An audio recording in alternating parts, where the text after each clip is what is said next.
नमस्कार, कंज्यूमर अड्डा में आपका स्वागत है। आपके साथ मैं हूं विपिन भट्ट और आज शान की सवारी और हो गया है मुकाबला भारी। जी हां, ये 3 बाइक्स आप देख रहे हैं, इसमें से बीच वाली बाइक्स देश की जानी पहचानी शान की सवारी यानी रॉयल एनफील्ड। लेकिन क्यों ये बात हो रही है? क्योंकि इसके आजू बाजू 2 जो बाइक्स देख रहे हैं बैक टू बैक लॉन्च हुई है और शायद उसने इस रॉयल एनफील्ड की जो धक-धक है वो दिल की भी बढ़ा दी हो, क्योंकि एक है हार्ले डेविडसन और दूसरी है ट्रायम्फ। यानी कि बाइक्स की दुनिया के 2 बड़े नाम ये तो पहले भी थे, लेकिन अब ये मेड इन इंडिया अवतार में आ गए। एक ने हीरो से हाथ मिलाया तो दूसरे ने बजाज से। और सबसे बड़ी बात कि प्राइस पॉइंट जो है जनाब वो ऑलमोस्ट रॉयल एनफील्ड के आसपास आ गया। इवन इस क्लासिक जो मॉडल यहाँ पे लगा है उसके भी काफ़ी आसपास, और फिर मीटियोर और जो दूसरे अन्य मॉडल है उनके भी काफ़ी क्लोज। जो अब तक देश में क्रूजर बाइक के दीवाने थे और इसकी तरफ जाते थे रॉयल एनफील्ड की तरफ, क्या अब वो ट्रायम्फ की तरफ या फिर हार्ले डेविडसन जो कि दुनिया में बाइक्स का सबसे बड़ा नाम है उसकी तरफ जाएंगे? ये बड़ा दिलचस्प मुकाबला है जो अब ओपन हो गया है और आज इसी दिलचस्प मुकाबले को हम भी देखेंगे और अपने एक्सपर्ट से बातचीत करेंगे। तो हमारे साथ कार्यक्रम में शामिल हो रहे हैं 3 शानदार मेहमान। ओवरड्राइव के editor Burton D'Souza, auto expert Tutu Dhawan और ऑटो एक्सपर्ट रोनोजॉय मुखर्जी। आप तीनों का स्वागत है और बड़ा इंपॉर्टेंट है कि आज आप तीनों का यहाँ होना जरूरी है। देखिए, मैं टू बी वेरी ऑनेस्ट कोई बाइक एंथुजियास्ट नहीं हूं। मैंने अपनी लाइफ में कभी ना बाइक्स को उस तरह से एंथुजियास्टिकली देखा, ना कभी चलाया। किसी दोस्त की मिल गई तो कभी चला ली, लेकिन ये जो लॉन्चेस हुए हैं इन्होंने मुझे भी एक्साइट कर दिया है। तो आप तो जो तीनों एक्सपर्ट है डेफिनेटली उस एक्साइटमेंट के पीक पर होंगे। छोटा छोटा फर्स्ट कमेंट आप तीनों का लेता हूं कि कैसा लग रहा है। बर्टन, सबसे पहले मैं आपके पास, क्या ये एक नई शुरुआत है इस सेगमेंट के अंदर, या ये जो क्रूजर बाइक का जो प्रीमियम बाइक्स का सेगमेंट है वहां पर एक नया मुकाबला ओपन हो गया? How excited are you? Well, काफी एक्साइटेड हूँ ऐसे, क्योंकि एक इस सेगमेंट में और भी चैलेंजेस उतर आए हैं यहाँ पर 400 सीसी के सेगमेंट में। तो जितनी ज्यादा पॉपुलेशन यहाँ पर है, कंज्यूमर्स को उतनी ज्यादा चॉइस मिल जाती है। भले आपको हार्ली डेविडसन की मोटरसाइकिल चाहिए या एक ट्रायम्फ बजाज की मोटरसाइकिल चाहिए, एक नया मुकाम चालू हुआ है यहाँ से। I think that is a very important thing for consumers as well, कि सिर्फ रॉयल एनफील्ड से की मोटरसाइकिल्स नहीं है अभी, इसके अलावा और बहुत सारी चॉइसेस भी आ रही है इस सेगमेंट में। वो एक बहुत ही बड़ी it's a very big step for the industry also for that matter. जी टूटू साहब, आपका कमेंट। देखिए साहब, मैं तो एक पुराने जमाने का इंसान हूं, तो मैं तो उस तौहर से देखता हूं कि ओल्ड इज गोल्ड। और जो हमारे नई जनरेशन के जो लड़के हैं, बच्चे हैं, वो तो ऑब्वियसली एक वैरायटी के अंदर बिलीव करते हैं। तो variety is the spice of life, और उसके अंदर आपको हार्ले जैसी गाड़ी मिल जाए at the cost of Bullet, why not test it. So हमारी जो नई जनरेशन है वो टेस्टिंग के माहौल में रहती है, वेरस जो पुराने हैं we go back to our old roots, और वो रूट्स को छोड़ना थोड़ा सा एक मुश्किल लगता है। चलिए जी, क्या रोनोजॉय साहब आपके भी विचार इन दोनों जैसे ही हैं या कुछ अलग आप कहना चाहेंगे? नहीं, मेरे विचार जो है वो तो दोनों का कॉम्बिनेशन आप बोल सकते हो, क्योंकि मेरे को लगता है कि जैसे हार्ले डेविडसन एक बहुत बड़ा ब्रांड नेम है इंडिया में और पूरे दुनिया में है, इंडिया में भी है। ट्रायम्फ भी एक बहुत बड़ा ब्रांड नेम है। पहले इनके जो मोटरसाइकिल्स थे ये काफी अनअफोर्डेबल थे, लोग देखते रहते थे पोस्टर पे या एडवर्टाइजमेंट पे या कहीं पे, और एक इच्छा होती थी लेने में।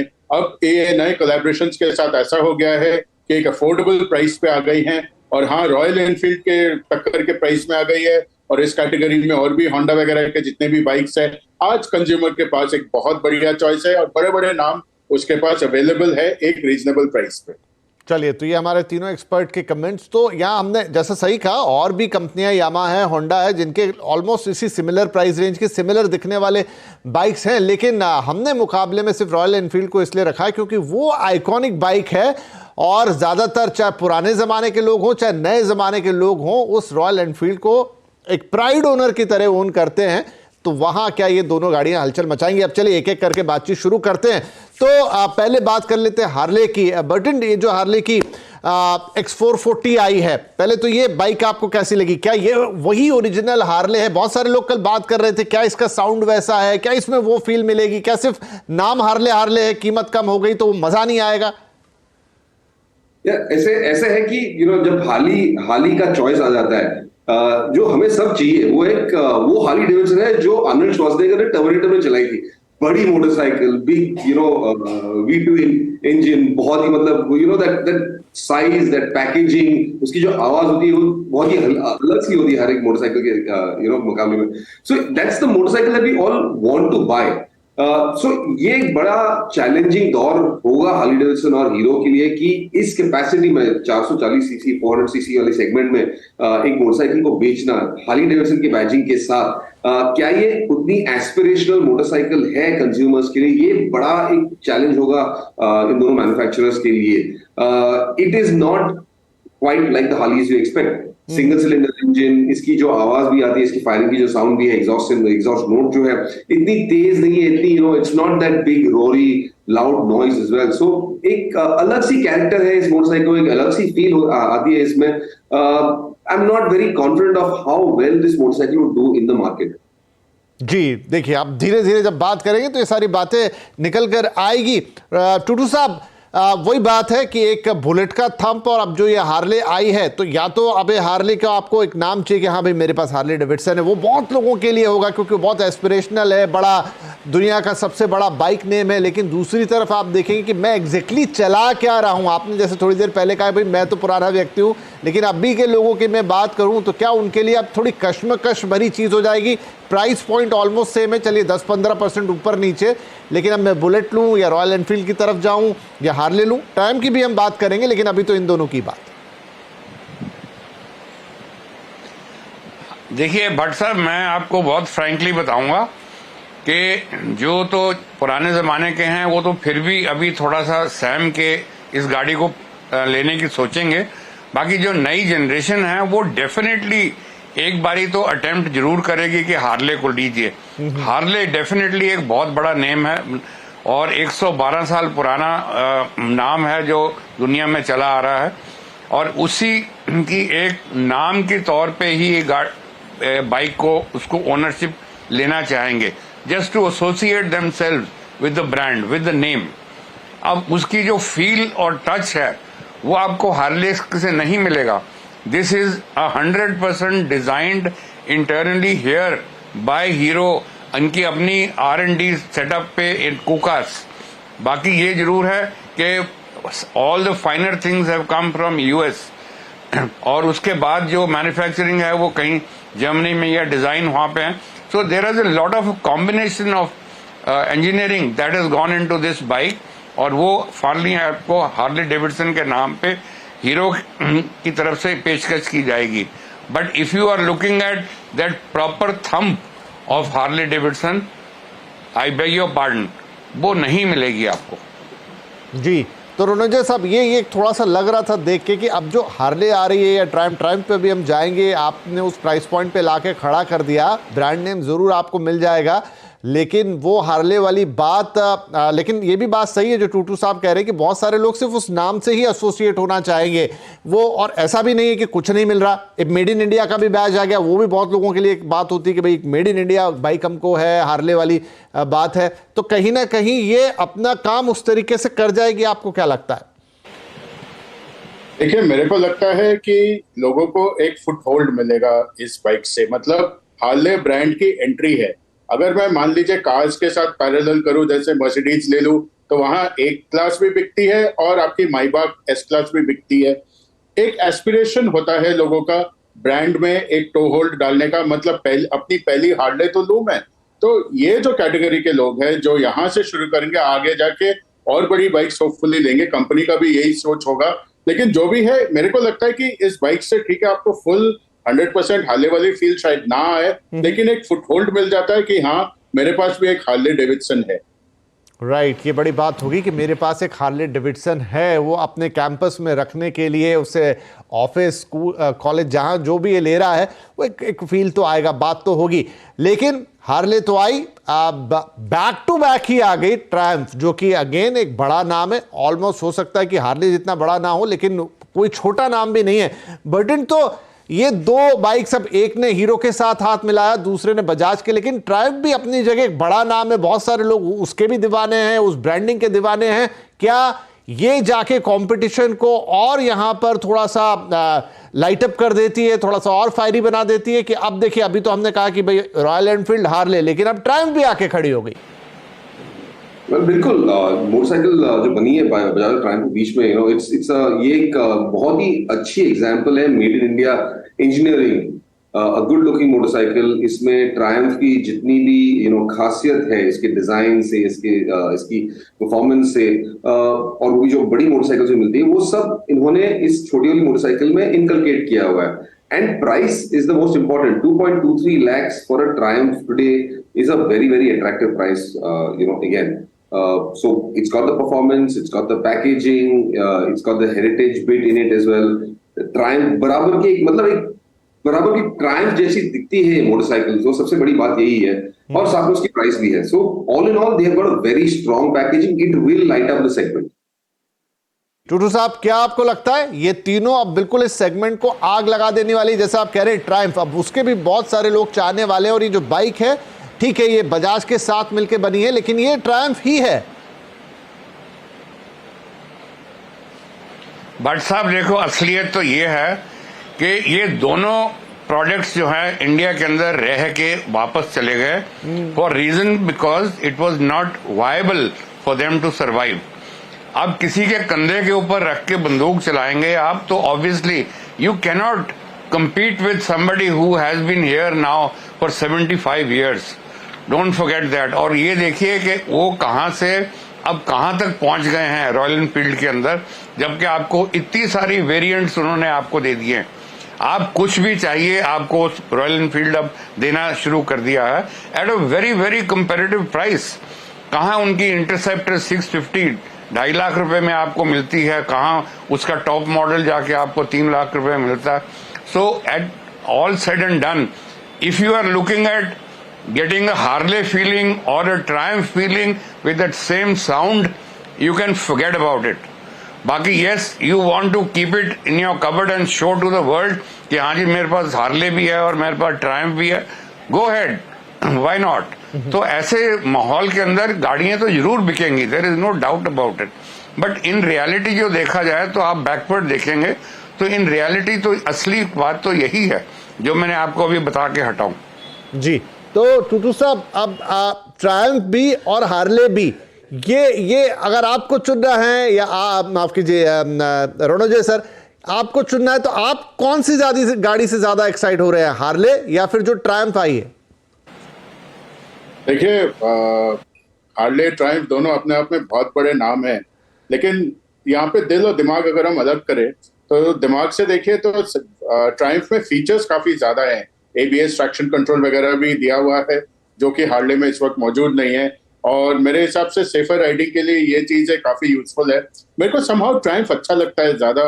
मेरे को लगता है कि थोड़ी सी वो ब्रिटिश टच उसमें है, जो कि जैसे रॉयल एनफील्ड में भी है, ठीक है, लेकिन वो ट्रायम्फ का लगता है कि हाँ भाई थोड़ी सी अलग है, थोड़ी सी अच्छी बाइक है। मेरी चॉइस तो थोड़ी ट्रायम्फ की तरफ ही जाएगी इस वक्त।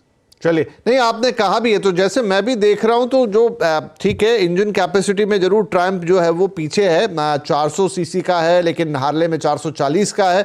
लेकिन जो पावर जनरेट हो रही है वो 8000 आरपीएम पे ट्रायम्फ में 40 के हॉर्स पावर के आसपास हो रही है, लेकिन वही हार्ले में 6000 आरपीएम पे 27 हॉर्स पावर के आसपास। खैर वो एक मुकाबला रहेगा, ये तीनों गाड़ियों का कंपैरिजन आपके सामने है, जो खासतौर पे किस तरीके से ये प्लेस्ड है इंजन पावर में और बाकी चीज़ों में, कौन कौन सी चीज़ें किस में मिल रही है। तो देखिए, वो ट्रायम्फ में आपको बहुत सारे ग्रीन टिक दिखाई दे रहे हैं वहाँ पे, जो कि आपको रॉयल एनफील्ड में नहीं दिख रहे हैं। वो मीटियोर है जिससे यहाँ पर कंपैरिजन किया गया है, और वो आपको इसके अंदर हार्ले के अंदर भी दिखाई नहीं दे रहे। वेल बर्टन, लेकिन क्या यहाँ से ये जो खासतौर पे ये जो कीमत का मुकाबला, जैसे अभी टूटू साहब ने कहा कि ये दोनों ब्रांड हिंदुस्तान में थे, लेकिन जब थे तो वो जो कीमतों में डिफरेंस था वो वहां खड़ा था जहां कोई सोचता भी नहीं था, सिर्फ पोस्टर देख के या शोरूम में खड़ी हुई देख के काम चलाते थे। लेकिन अब जिस प्राइस पॉइंट पे आ गए हैं और जिस जगह पे वहां खड़े हो गए, क्या ये रॉयल एनफील्ड के लिए एक बहुत बड़ा चैलेंज लेके आए हैं? Well not really. इस वक्त ये रॉयल एनफील्ड के लिए बड़ा चैलेंज नहीं है, लेकिन हाँ एक चैलेंज तो जरूर आ जाता है, क्योंकि पहले जो हुआ अभी कुछ सालों पहले ही हुआ था, होंडा ने अपनी हाइनेस निकाली थी CB 350 which was a competitor to the Royal Enfield Classic. And उनकी उस मोटरसाइकिल में एक खासियत ये थी उन्होंने वो जो रॉयल एनफील्ड की जो थंब है उसे कॉपी करने की कोशिश की थी। वो not very successful, the bike was not very successful. लेकिन आज फिलहाल 2 और मैन्युफैक्चरर्स आए उतरे हुए इस सेगमेंट में जो रॉयल एनफील्ड को टक्कर देना चाहते हैं, and they got good products, they got strong products. Harley Davidson ने भी पहले एक अटेम्प्ट की थी 750 स्ट्रीट 750 के साथ, लेकिन वो बहुत ही सक्सेसफुल नहीं थी। Indian consumer still want that very Harley Davidson image.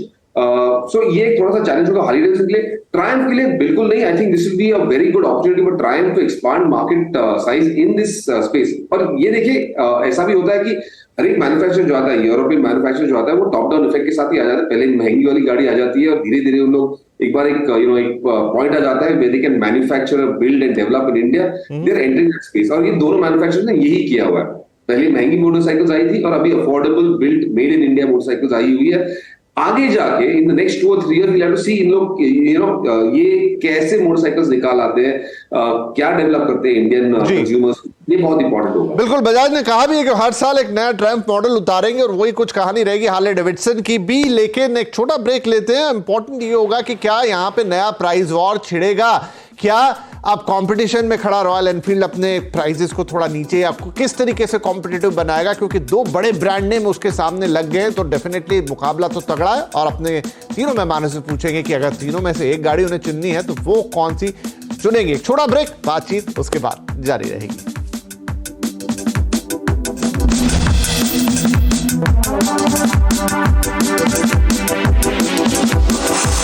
में आज चल रहा है शान की सवारी का महामुकाबला। रॉयल एनफील्ड को टक्कर देने के लिए हार्ले डेविडसन और सामने ट्रायम्फ आ गए हैं। दोनों मेड इन इंडिया बाइक से, हीरो और बजाज के कोलैबोरेशन में, तो मुकाबला हो गया बहुत शानदार। तो अब समय रह गया कम, अपने तीनों मेहमानों से फटाफट उनकी चॉइस पूछेंगे। लेकिन चूंकि रोनोजो साहब ने अपनी चॉइस थोड़ी बता दी थी हमको, उनसे एक अलग सवाल क्विकली रोनोजो एक कमेंट में चाहूंगा ये कि क्या यहां से एक नई प्राइस वॉर शुरू होगी?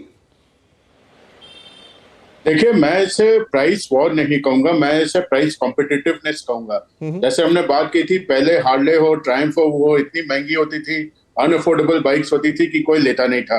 ये नए, इसलिए इन्होंने क्या किया है कि अब नए इंडियन पार्टनर्स के साथ कुछ अच्छी बाइक्स इन्होंने लॉन्च किया जिसमें प्राइसिंग भी कॉम्पिटिटिव है। और मेरे को लगता है कुछ और मैन्युफैक्चरर्स भी जरूर अपनी बाइक्स इस फील्ड में उतारेंगे। प्राइस वॉर देखिए एक बहुत मजेदार टर्म है, मेरे ख्याल से हर टाइम एप्लीकेबल नहीं होता। प्राइस कॉम्पिटिटिवनेस होता है, लोगों की इस सेगमेंट में बड़ी स्ट्रॉन्ग लाइक्स डिसलाइक्स होती है। कोई प्रोडक्ट पसंद करता है तो कोई प्रोडक्ट पसंद करता है, तो लोग वही लेंगे जो उनको समझ आती है और जो उनका एक वो सपना रहा है। मेरे हिसाब से एंट्री पॉइंट लोगों को, चाहे ट्रायम्फ हो, चाहे हार्ले हो, या फिर जैसे टूटू साहब ने भी कहा कि रॉयल एनफील्ड की एक अपनी फैन फॉलोइंग है, तो सारा डिपेंड करता है कि आपकी चॉइस क्या है। इस सेगमेंट में आप इसलिए बाइक नहीं खरीदते क्योंकि आपको एक बाइक जरूरी लेनी है, बट क्योंकि आपकी एक चॉइस है। हाँ, और बिल्कुल ये तो देखिए यहाँ पर तो ये जो तीनों ही बाइक्स हैं, एस्पिरेशनल, इंस्पिरेशनल, कुछ भी कह लीजिए, उस तरह की बाइक है। डे टू डे यूज के लिए आप नहीं खरीद रहे कि मुझे उससे ऑफिस जाना है या काम निपटाने, तो वहां पर तो फिर थोड़े से मापदंड अलग हो जाते हैं। क्विकली नाउ बर्टन, आपकी तीनों में से क्या पसंद रहेगी? The Triumph Bajaj, the 400। चलिए, तो ट्रायम्फ को यहाँ 2 वोट मिल गए। थोड़ी देर पहले रोनोजो साहब ने भी ट्रायम्फ का नाम लिया था। टूटू सर, आपकी पसंद? देखिए, मैं थोड़ा सा एक मिक्स्ड प्रेफरेंस का बंदा हूं, क्योंकि ये जो तीनों बाइक्स हैं, they are not a daily commute vehicles as such. तो ये स्पेशलाइज्ड व्हीकल्स हैं और आप इनको टाउन्स के अंदर, मेट्रोज के अंदर चलाना चाहेंगे तो they may not give you the same comfort feeling. तो मैं कंफर्ट फीलिंग की तरफ से देखूंगा तो I may be inclined towards the Harley because of its manoeuvrability, not for any other thing. बाकी ठीक है, as far as an aspiration vehicle is concerned, all 3 are aspirational. In fact, मेरी अपनी तरफ से देखे जाए तो मैं I was more inclined to the Triumph as an aspiration because as a child I have grown up with a Triumph and my father had a Harley Davidson, so it's a combination of both. नहीं तो खैर, आप तो जैसे मैंने कहा ना, आप तीनों एक अलग जगह पे बैठे हैं, एक अलग लेवल पे बैठे हैं, जहां आपका बाइक्स को देखने के लेवल ही दूसरे हैं। लेकिन मैं एक छोटी सी बात यहां बताता हूं कि ब्रेक हुआ उस दौरान मैंने मेरा जो यहां पर प्रोडक्शन स्टाफ है उनसे, जो आपको अभी टीवी पे नहीं दिख रहे, एक छोटा सा सर्वे कर लिया। 100% वोट जो गए हैं वो हार्ले डेविडसन को गए। तो बहुत कुछ है जो यहाँ बदलेगा, क्योंकि वो नाम ऐसा है, वो चीज़ ऐसी है। बहुतों ने कहा हमें लुक्स में सबसे अच्छी लग रही है वो, इसलिए हम लेंगे। बहुतों ने कहा हार्ली के लिए लेंगे। सो व्हाटएवर, लेकिन हाँ ये है। तो यहाँ से एक नया बाजार, नया कंपटीशन, जो भी आप कह ले, वो शुरुआत हो रही, जो कि बड़ी एक्साइटिंग है। थोड़ा समय निकल जाने देते, फिर किसी दिन आप तीनों को आमंत्रित करेंगे और देखेंगे कि क्या कुछ बदला इस बाइक मार्केट में। फिलहाल आप तीनों ही मेहमानों का आज इस कार्यक्रम में शामिल होने के लिए बहुत शुक्रिया। नमस्कार।